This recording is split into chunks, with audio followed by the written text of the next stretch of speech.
Hi guys, and welcome back to Shares Cool Beans.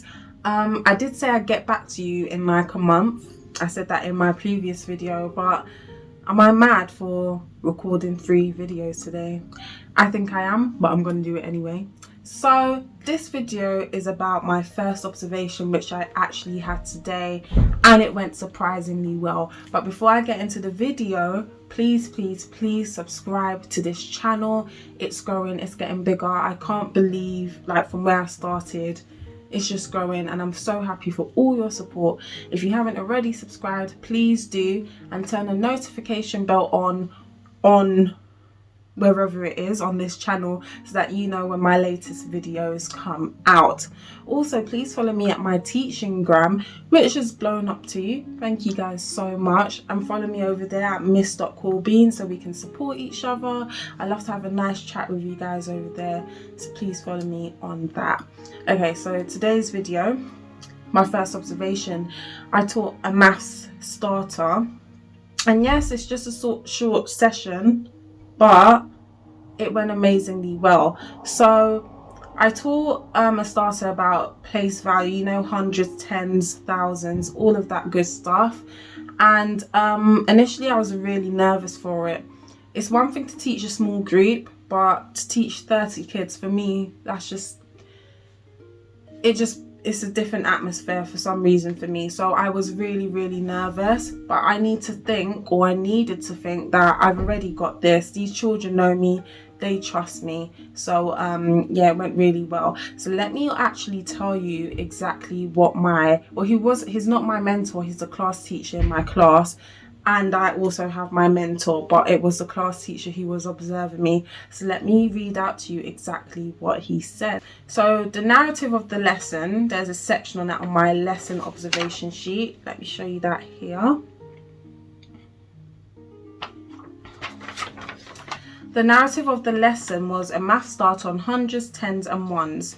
And the children were learning about place value with counters, and for oracy they needed to be able to communicate what each number or digit represents, and they also needed to use place value facts as an addition. They needed to know that.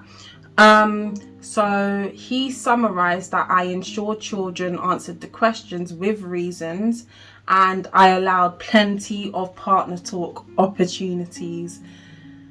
In my head at the time, when I was standing up, and you know what, it's making my chin look greasy. My chin's not this greasy. Oh, it is. It's actually that greasy. When I was standing up there and I was like, talking your partners, for me, that was for myself to like just catch a breath and calm down. So the fact that he wrote it as like a sort of strength, that's really good for me, because in my head it was a whole other situation. I was panicking. So every time I'd say talking your partners about this, it was actually so I could catch my breath, and I don't think he realized that.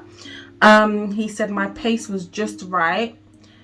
For me, when I'm nervous, I talk really fast. So unless when I'm okay, I talk really slow, the pace worked out great. I'm really happy about that. Maybe me being nervous is a good thing, because it actually speeds up how I talk. I addressed misconceptions. So when I was teaching, pretend the whiteboard's behind me, I said, oh, you might think it's hundreds because of this, but in this sense it's actually not, because blah blah blah blah blah blah blah. So I addressed misconceptions, which I had no idea I actually did. When you're up there and you're being observed, I don't know if other people are really comfortable. I'm not comfortable with being watched at all. So the fact that I did all these things is great to me. Maybe it's sort of muscle memory by now, which is really cool. And I also ensured that all children were engaged with use of reminders. So I'm in year 3. And this is a really young year 3 class. I think it's because of lockdown. I don't think obviously you're not going to be mature in year 3, but I expect them to be just a little bit, you know, just pay attention, basically. I'm trying to adjust this ring light as I talk. I'm so sorry for the terrible lighting. Yeah, so if the kids were on a carpet and they were just like muttering or giggling or just not looking, I wouldn't say, hey, stop talking. I'd say, oh, because 2 + 2 = 4a, like, so that I didn't actually draw attention to them, if you know what I mean. I found that really useful in the past, so I'm glad that worked out fine.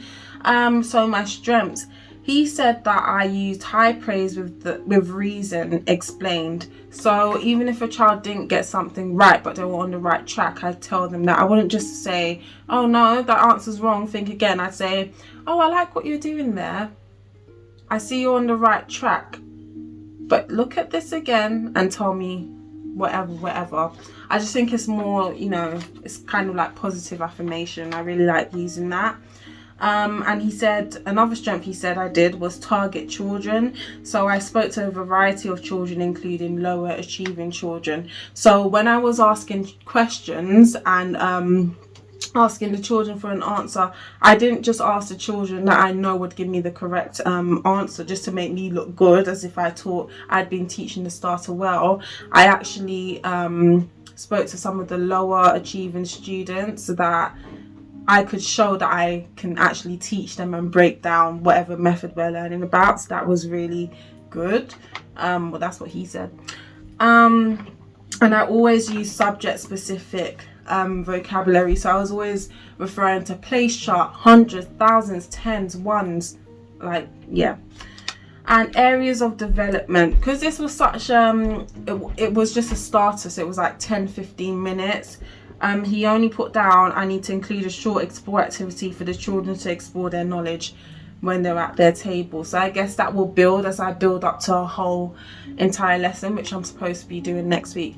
You know, right now it's supposed to be my PPA, but I came home. I am going to get on with that stuff, but I just thought, let me just put a quick video out there just to let everyone know what I'm doing with my PGCE. And yeah, please comment below to let me know how you're doing with your PGCE. So thank you so much for watching. My next video, if you click the link somewhere, it should be down below. I have no idea. It's going to be about how to observe a literacy and maths lesson, or a maths and literacy lesson. We'll work it out. Thank you so much for watching, and remember to subscribe. Bye.